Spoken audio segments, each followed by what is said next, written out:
दोस्तों नमस्ते, प्रणाम, हर हर महादेव। आप सभी के बीच में बहुत ही प्यारा गीत लाई हूँ। सोहर उठान गीत है, आप लोग सुनिएगा। सभी बहन फुल वॉच करके अपना दुलार प्यार इस बहन को जरूर दीजिएगा। आप सभी से हाथ जोड़ के निवेदन है। चलिए सुनाते हैं।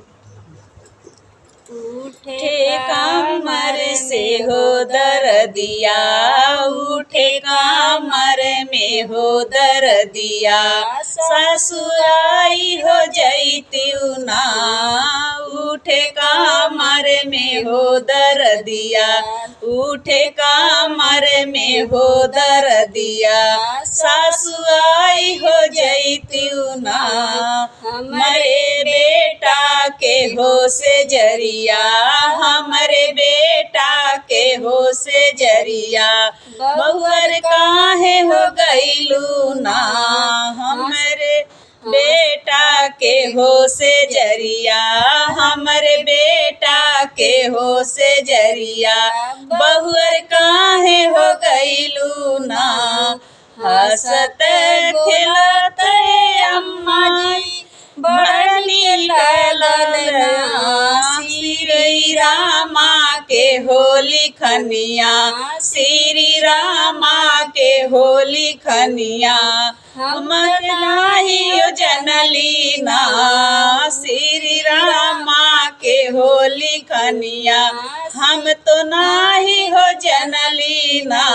उठे कमर से हो दर्दिया, उठे कमर से हो दर्दिया, जेठनी आई हो जैतू ना। उठे कमर से हो दर्दिया, जेठनी आई हो जैतू ना।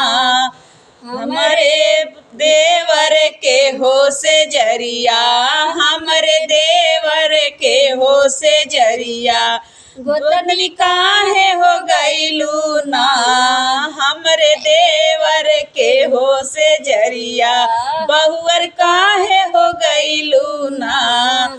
हंसत खेलत हो जेठनी, हंसत खेलत हो जेठनी, बड़नी ललना, श्री रामा के होली खनिया, श्री रामा के होली खनिया, हम नाही हो जनली ना। श्री रामा के होली खनिया, हम नाही हो जनली ना।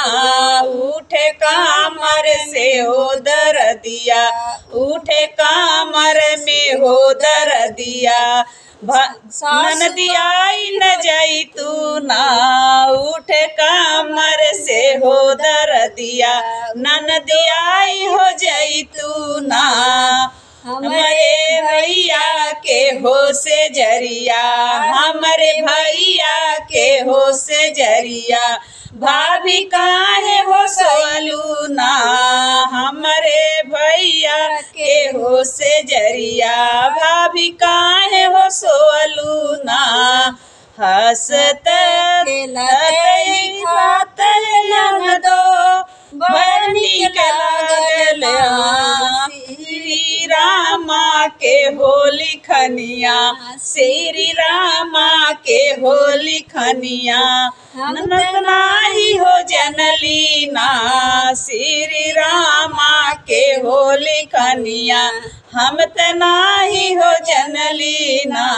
पुलिस कमर में हो दर्दिया, उठे कमर में हो दर्दिया, सासु आई हो जैतू ना।